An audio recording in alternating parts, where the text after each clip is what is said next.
నమస్తే. Welcome to our channel. నేను మీ పద్మావతి. ఈ రోజు మనతో పాటు ప్రముఖ ఆధ్యాత్మికవేత్త మరియు వాస్తు జ్యోతిష్య పండితులు శేషగిరిరావు గారు ఉన్నారు. మరి ఆయనతో మాట్లాడి గతంలో మనం శ్రీచక్రం గురించి అయితే చెప్పడం జరిగింది.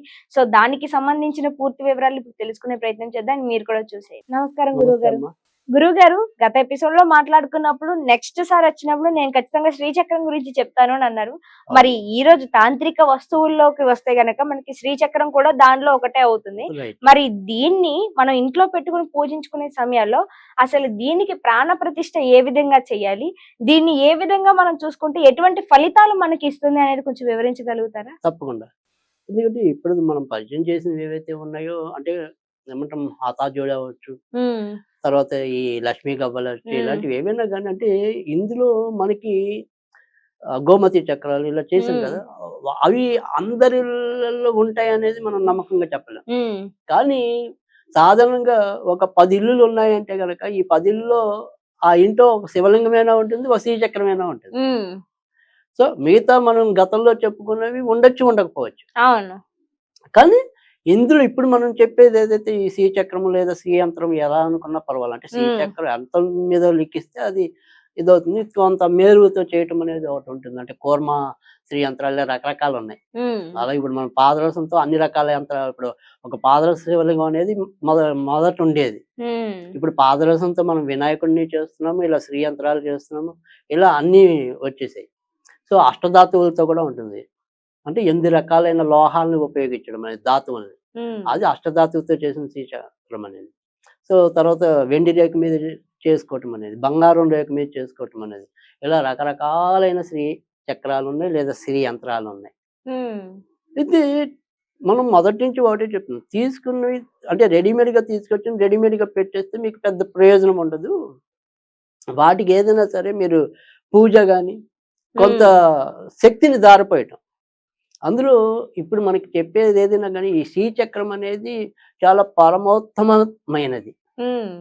ఇది ఈవెన్ మీకు ఇవాళ తిరుపతి గాని, ఏదైనా సరే పెద్ద పెద్ద దేవాలయాలన్నిట్లో కూడా శ్రీచక్రం ముందు ప్రతిష్ఠ చేసిన తర్వాతే దాని మీద మళ్ళీ వీళ్ళు విగ్రహాన్ని నెలకొల్పటం అనేది ఉంటుంది. ఎందుకని అంటారు ఎందుకని అలాగా? అంటే గనక శ్రీచక్రం వల్ల ఆకర్షణ శక్తి అనేది ఉధృతంగా ఉంటుంది. హుహుహు. అలాగే ఈ శ్రీచక్రం అనేది అంటే ఇప్పుడు మన ఇంట్లో పెట్టుకుంటే మనకు ఆకర్షణ అది ధనాకర్షణ అవ్వచ్చు, ప్రజాకర్షణ అవ్వచ్చు, విద్యాకర్షణ అవ్వచ్చు. ఏ అదైనా సరే ఆకర్షణ. హ్మ్. సో, ఆకర్షణకి మరి ఆలంబనగా నిలిచేదే శ్రీచక్రం. అందుకని శ్రీచక్రాన్ని ఖచ్చితంగా ప్రతి ఇంట్లో ఉండాలది. హ్మ్.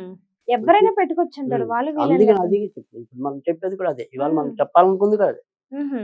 ఎందుకంటే ఇప్పుడు ప్రతి ఒక్కళ్ళకి ఈ శివలింగం అనేదొకటి, తర్వాత ఈ శ్రీచక్రం అనేదొకటి. హ్మ్. ఇంట్లో పెట్టుకోవచ్చా లేదా అంటే వాళ్ళు పెట్టుకున్నా కూడా ఒక భయం వెంటాడుతూ ఉంటుంది. అంటే మన ఇంటి పక్కన వాళ్ళు ఎవరో ఒకళ్ళు తెలిసి తెలియని దాంతో అమ్మో! మీ ఇంట్లో శ్రీచక్రం పెట్టారు దానికి బోలెడు పూజలుండాలండి బాబు మీరేంటి ఇలా పెట్టి వదిలేసారంటే వీళ్ళకి ఒక భయం వెంటాడుతూ ఉంటుంది. హ్మ్. అమ్మో! నేను శ్రీచక్రం తెచ్చి పెట్టాను ఏమవుతుందో ఏంటో అని. మీరేం భయపడాల్సిందేం లేదు. బెంగపడాల్సింది అంతకంటా లేదు. తేలిగ్గా చేసుకోండి.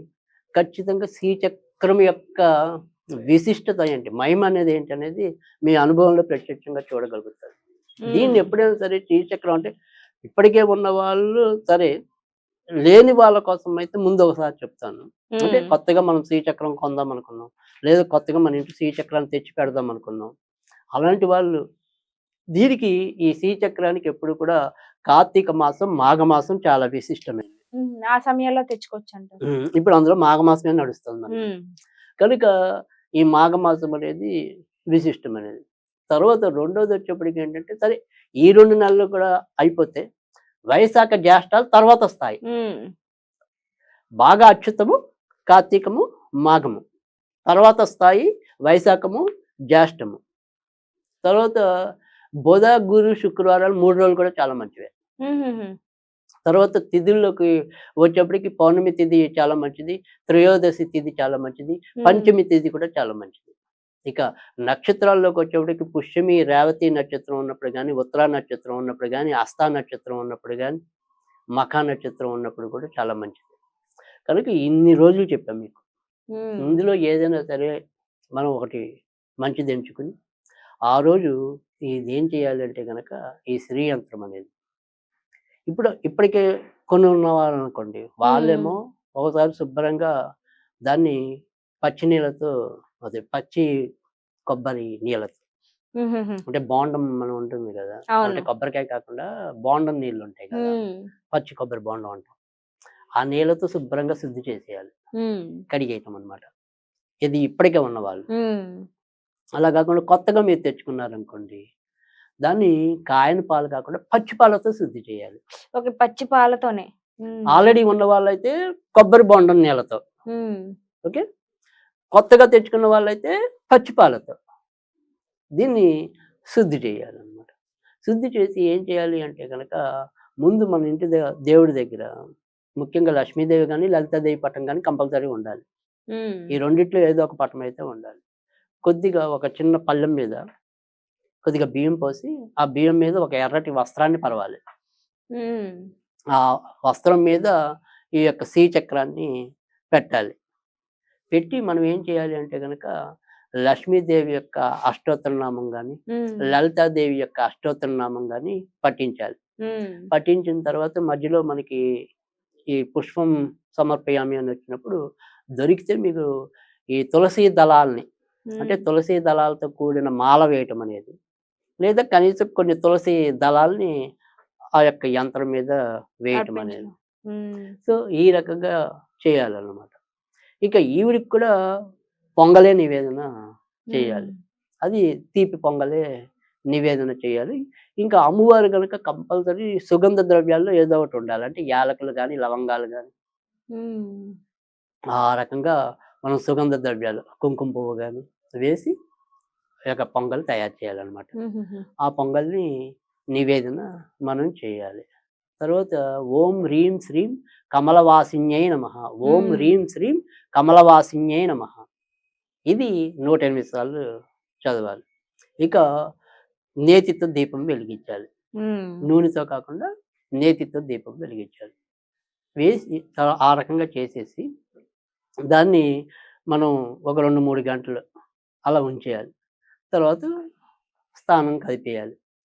ఉమ్, కదిపేసి అప్పుడు ఆ యంత్రాన్ని మీరు దేవుడి దగ్గరే అలా స్థిరంగా ఉంచాలన్నా దేవుడి దగ్గరే ఉంచొచ్చు. ఉమ్, లేదు మీరు ఎక్కడైనా సరే ఒక బీరువాలోనో ఎక్కడైనా పెడదాము అనుకున్నప్పుడు బీరువాలో పెట్టండి, కానీ ఆ పైన మటుకు ఈ ఎరుపు వస్త్రాన్ని ఉంచేయండి అలా. ఉమ్, ఇక అప్పుడప్పుడు నెలకో 2 నెలలకో కుదిరినప్పుడు మళ్ళీ ఇదే రకంగా కొద్దిగా మనం కొబ్బరి నీళ్ళతో గాని, పచ్చి పాలతో గాని కడిగేసి మళ్ళీ ఒకసారి ఉమ్, మళ్ళీ యథాస్థానంలో పెట్టేసుకోవటమే. ఉమ్.